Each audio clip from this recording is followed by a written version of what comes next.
Bonjour à tous les amis, j'espère que vous allez bien. Je vous présente les clés. Il s'agit du nouveau BMW X1, pas n'importe lequel puisqu'il s'agit du plus puissant 326 chevaux sous le capot BMW X1 30e. Allez, je vous emmène à bord, c'est parti l'essai.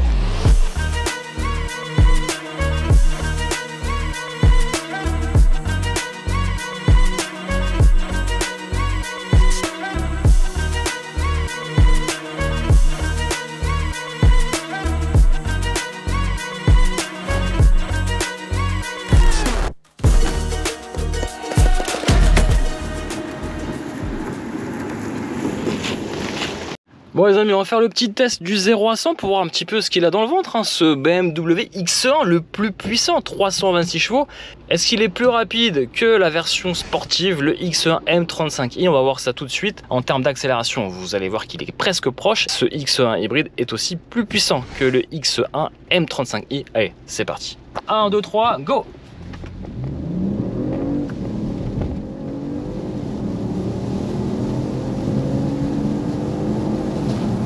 Voilà, et le freinage, c'est plutôt pas mal, hein. J'étais pas à fond sur le frein, mais le freinage est plutôt aussi correct. Bon petit mordant pour un X1 qui se veut le plus puissant des X1. Allez, en avant l'essai.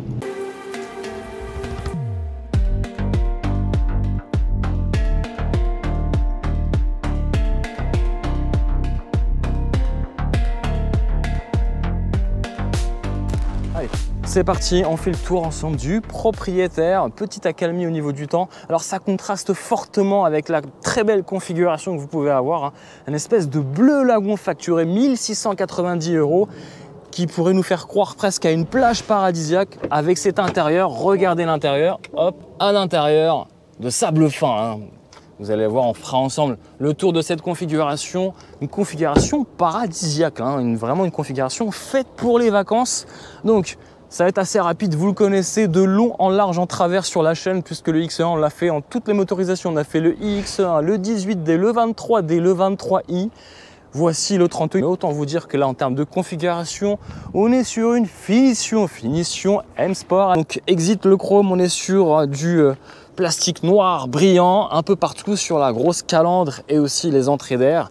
Et ici aussi, alors ça ne sert pas effectivement, comme le disait Cyril, à refroidir les freins, mais plutôt à l'aérodynamique et donc à faire baisser un petit peu plus les consommations, en tout cas à rendre plus profilé ce X1 qui paraît d'emblée un peu plus cubique puisque c'est un SUV urbain ou compact qui fait à peu près 4,50 m de long. Finition, je vous le disais, donc M Sport, facturé 2700 €. Jantes 19 pouces, facturé 950 €. Des pneumatiques en coupe qui permettront, avec ce flanc épais, d'être un peu plus confortable que les jantes 20 pouces. En tout cas, si vous voulez privilégier le confort, prenez du 19 pouces plutôt que le 20 pouces. Si vous préférez un style un peu plus sportif, plus élégant, prenez du 20 pouces. Bref, vous avez le choix. On est sur une version hybride, donc forcément, nous avons ici la trappe électrique située à l'avant gauche qui permettra de recharger les 16,3 kWh de la batterie située à l'arrière par ici, ainsi que le moteur électrique. On verra juste après au niveau puissance, on est à 326 chevaux en termes de puissance cumulée. Le moteur, il s'agit d'un moteur 1,5 litre qui fait lui 150 chevaux, une version thermique. Rajoutez à cela le couple et la puissance du moteur électrique, 77 chevaux et à peu près plus de 250 Nm de couple. Au total, on est sur 477 Nm de couple. On verra si ça a un impact sur la partie comportement routier. Bien entendu, pour afficher de telles puissances et de tels couples, on optera pour la transmission intégrale X-Drive qui fait des miracles, même par temps pluvieux. La motricité, c'est vraiment assez exceptionnel. Et puis vous le voyez, l'arrière, toujours pareil, n'a pas changé. Il n'y a pas de sortie d'échappement contrairement à la version M35i. Et puis on va juste parler un petit peu des prix et du volume de coffre.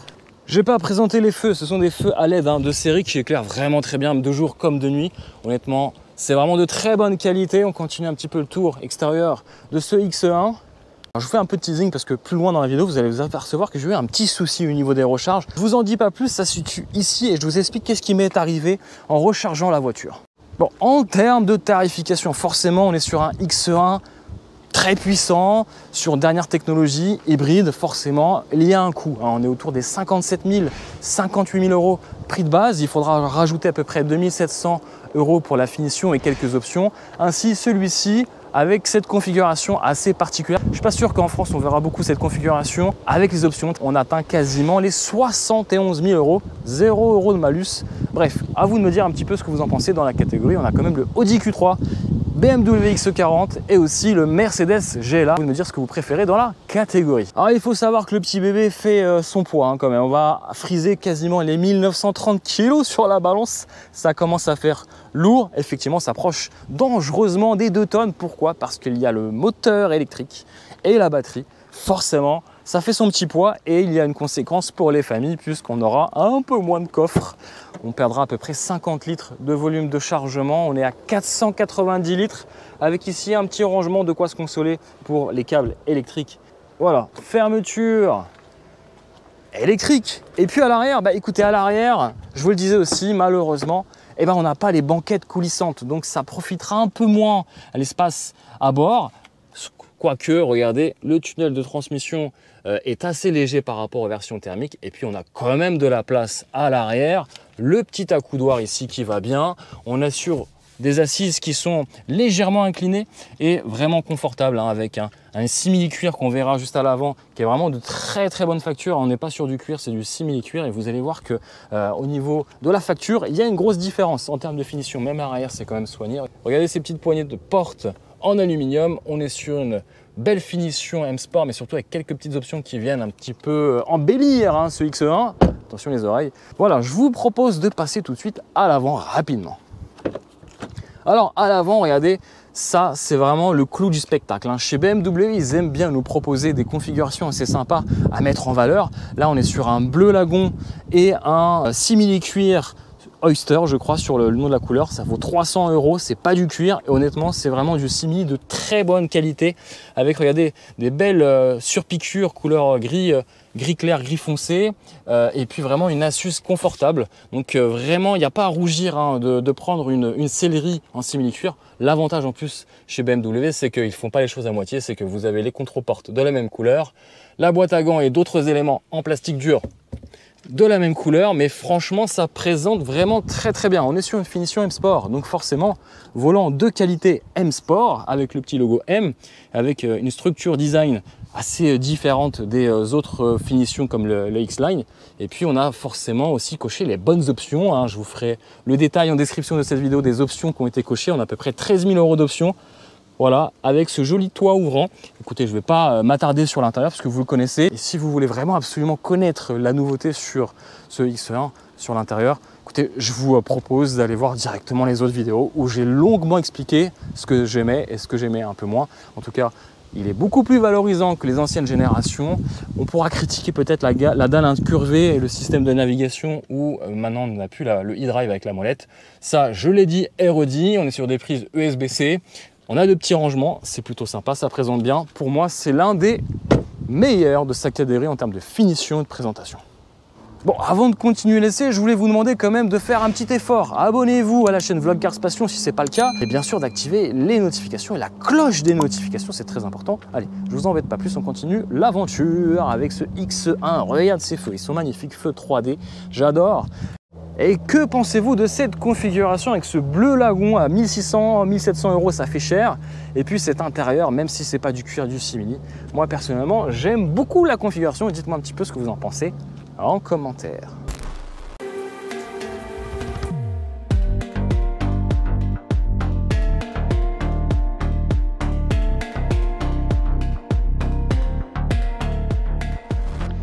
J'en profite, je suis en train de faire la petite charge habituelle. Donc je suis au jardin de l'Épicure, donc un hôtel et restaurant gastronomique dans 95, région du Vexin. Donc je suis en train de charger, sympa, ils ont des petites bornes électriques, c'est plutôt pas mal, je peux charger mon petit X1. Alors je voulais vous raconter une petite mésaventure qui m'est arrivée la nuit dernière. En fait j'ai été en train de recharger dans la rue, je vous dirai pas laquelle, mais j'étais en train de charger et je me suis toujours dit faire attention avec les trappes qui sont côté rue parce que derrière on pourra forcément il y aura un jour un véhicule, un scooter qui percutera la prise. Donc ce que j'ai fait, c'est que j'ai quand même mis ici le petit câble pour montrer qu'il y avait une extension de la voiture sur la rue, donc qui pouvait empiéter un peu la rue. Le problème, c'est qu'il y a un camion qui est venu, je pense un camion à ce niveau-là, ou un scooter qui est venu percuter la trappe était par terre, et c'est venu me faire un autre impact ici sur la carrosserie malheureusement. Donc vous êtes prévenus, faites attention quand vous rechargez dans la rue. Et je vous parlais des finitions, honnêtement même à l'avant c'est quand même bien fini, on est sur une finition M Sport avec quelques options comme le système Harman Kardon et d'autres packs que je vous vraiment détaillerai en description. Mais regardez, on est sur un tableau de bord, je pense que c'est du simili-cuir, matelassé surtout avec des petites surpiqûres qui présentent bien. Affichage aussi tête haute, quelques options aussi à rajouter sur les aides comme le Park Assist ou le Drive Assist Plus.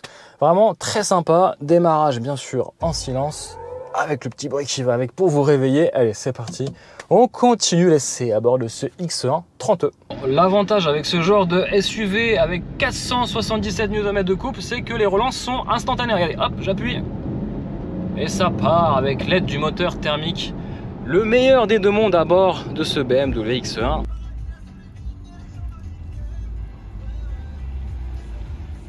Alors, concernant la charge électrique, je suis branché sur une borne chez Lidl. Bon, je suis un petit peu planqué. Une borne qui recharge à 7,4 kg. Ça sera la puissance maximale de recharge sur ce plug-in hybride pour recharger les 16,3 kWh de la batterie qui se situe ici, qui vient empiéter, vous l'avez compris, sur le coffre, ainsi que le moteur électrique à l'arrière. Donc on aura moins de coffre sur ce véhicule plug-in hybride 30E. Alors il faut savoir effectivement que sur une recharge comme ça maximale, il faudra compter entre 2h45 voire 3h. D'ailleurs ici la recharge à 100% sera effectuée à 10h53, soit à peu près dans 2h30. J'ai déjà rechargé à peu près 7 km et 10% de la batterie. Tout ça pour vous dire que au final on pourra prétendre à peu près autour des 80-88 km d'autonomie en full électrique. Ça c'est plutôt pas mal. Malheureusement effectivement il faudra être patient puisque les recharges maximales seront limitées à 7,4 kW. Ça c'est dans le meilleur des cas, et sur une prise domestique il faudra attendre entre 11h voire 12h. Donc patience pour recharger ce petit bébé, mais pas de problème puisque si vous le rechargez la nuit et le lendemain vous repartez au travail avec, ça sera facile de rouler du coup quasiment sur tous vos trajets quotidiens en 100% électrique. Bonne note quand même pour ce plug-in hybride. Malgré ça, effectivement, on aurait aimé une puissance de charge maximale un peu plus puissante, mais écoutez, pour l'utilisation qu'on en fait de ce plug-in hybride, c'est parfait. C'est bon. Recharge terminée, 80 km d'autonomie en full électrique, ça c'est plutôt une bonne nouvelle cumulée finalement au réservoir essence. En termes de consommation sur la partie électrique, on est à 14,4 kWh au 100 km sur des routes départementales ou nationales, limitées entre 80, 90 voire 110 km/h. Donc une très bonne nouvelle, c'est qu'il consomme très peu sur la partie électrique. On passe tout de suite sur les consommations en thermique. Bon, je suis calé à 130 km/h, le petit point conso, 7,3 litres au 100. Vous le voyez, sur 82 km, la batterie m'a pas beaucoup aidé. J'ai roulé que 2,1 km en électrique. Vous l'avez compris, l'hybride n'est pas fait pour les longs trajets. L'hybride n'est pas fait pour les autoroutes. Vous l'avez compris, à caler à 130 km/h, je peux vous garantir que je fais à peu près 800 bornes avec. Donc si vous voulez faire des longs trajets avec le X1, prenez la version diesel que j'ai essayé, le 18D ou le 23D, où là clairement on dépasse facilement les 1000 km d'autonomie et surtout les 5 voire 6 litres au 100, pas plus. Là ici je suis à 7,3, donc un bon litre supplémentaire pour cette version hybride. Bon, petite session de nuit pour vous montrer un petit peu l'intérieur. Bon, ça vous le connaissez, mais regardez les feux BMW LED, regardez. Éclairage progressif, ça c'est vraiment la grande classe. Et on y voit très loin, même de nuit. Donc on peut vraiment rouler en toute sécurité sur les petites routes de campagne. Ça c'est vraiment très sécurisant à bord de ce BMW X1.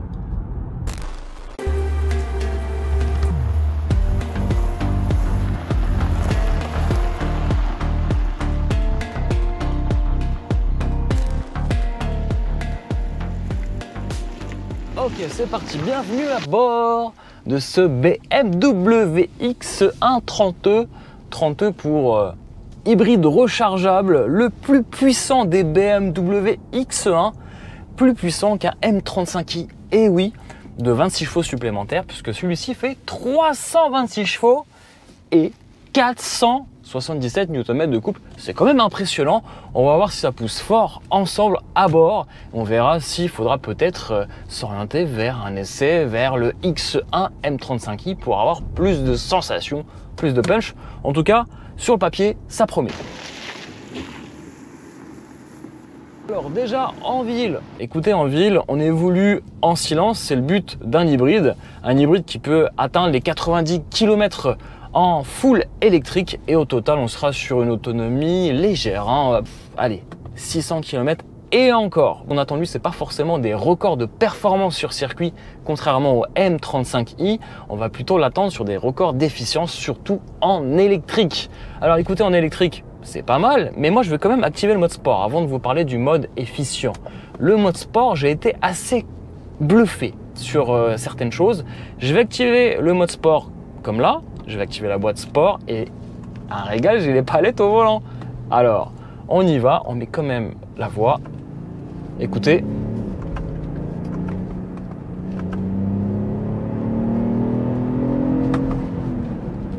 J'ai l'impression de conduire un 6 cylindres en ligne. On est sur un 3 cylindres les amis. Ne vous affolez pas, restez quand même dans la vidéo. Mais ça reste assez impressionnant. Avec les palettes au volant, c'est un petit régal. Franchement, je suis bluffé. Si je vous mets à bord et que je vous dis même pas que c'est un 30E, vous avez l'impression de conduire un X1 avec un 6 cylindres. Alors, le M35i, lui, n'a pas de 3 cylindres, n'a pas de 6 cylindres, n'a pas de V8. Ça sera un 4 cylindres, 2 litres, qui fera 300 chevaux. Moins que celui-là, quand même. Attention, quand même, le M35i reste un SUV sportif, contrairement à celui-ci.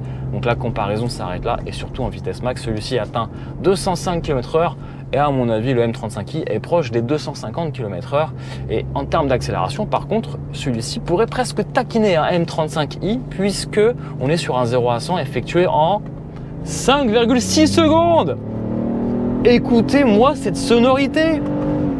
Alors, ok, je suis pas dupe, c'est une sonorité fake. Elle est retravaillée à l'intérieur puisqu'à l'extérieur, il n'y a pas de sortie d'échappement, Akrapovic ou etc., etc.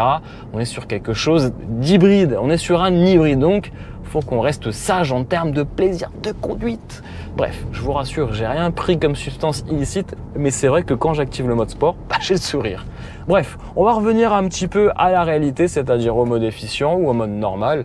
Et là, je vais évoluer en douceur. Suspension un peu moins raide que le 23D avec les jantes 20 pouces. Là, j'ai du 19 pouces, donc ça reste quand même plus acceptable.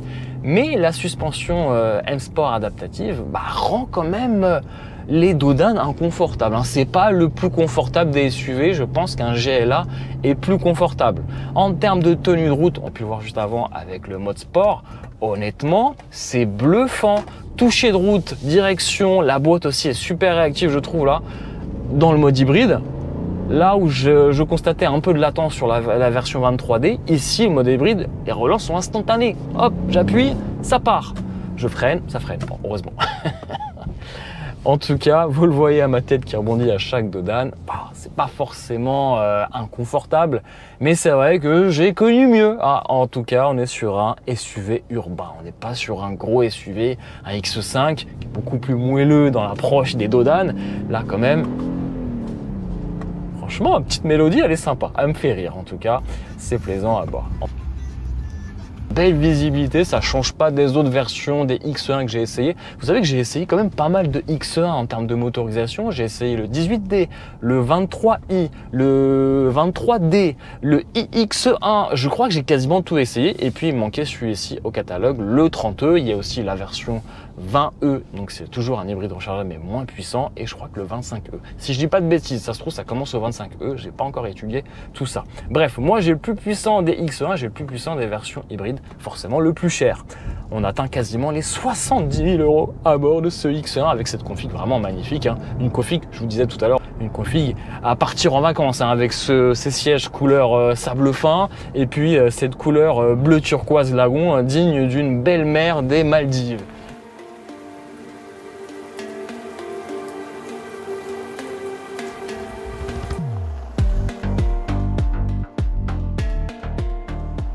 Désolé, je suis gourmand, je réactive le mode sport parce que c'est un petit régal. Ouvrez les oreilles, ouvrez les oreilles.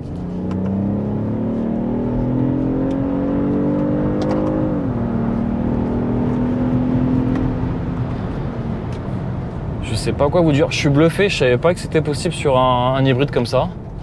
Freinage est plutôt mordant. Alors il y a une petite bouteille qui se travaille, non c'est mon portable. Un petit peu secoué, désolé. Mais en termes d'amortissement, on est sur un amortissement un peu plus ferme en mode sport. De là à faire des records de circuit, je sais pas, mais en tout cas, on prend vraiment plaisir sur des petites routes comme ça. Là, ça enchaîne bien, il est agile, on se fait pas peur. On est sur du X-Drive, donc ça accroche bien, même sur mouillé. Honnêtement, j'ai pas eu de perte de motricité ou quoi que ce soit.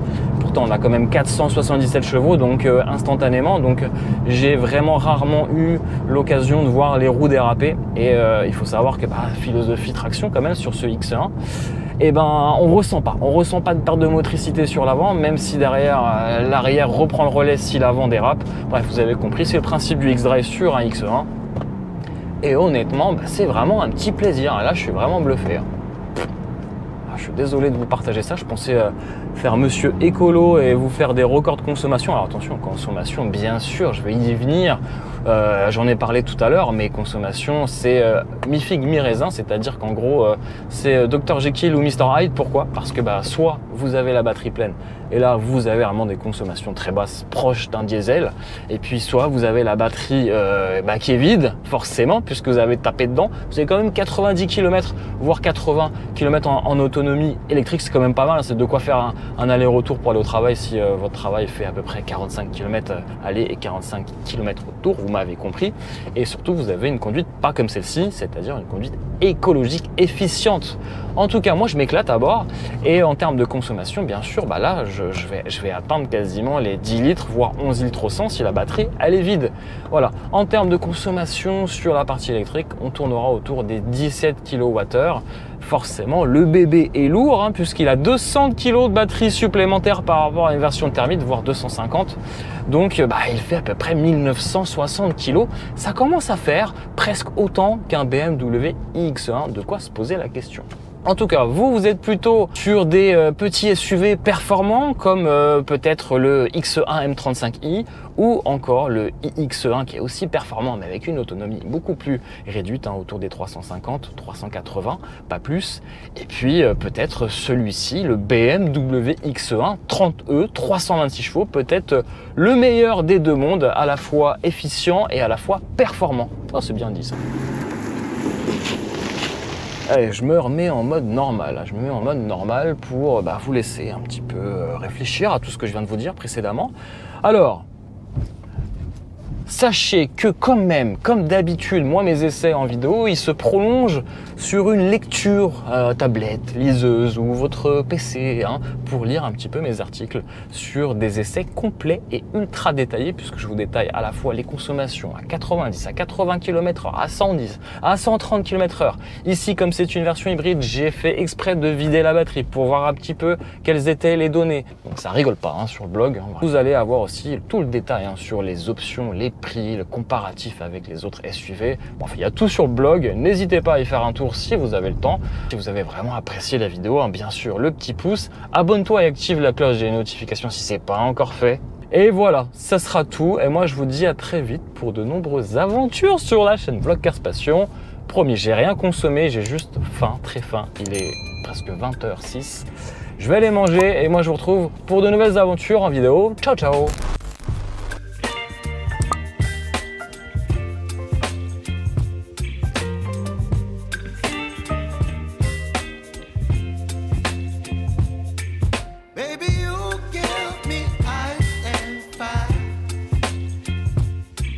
Me wind and rain, you're some kind of bird.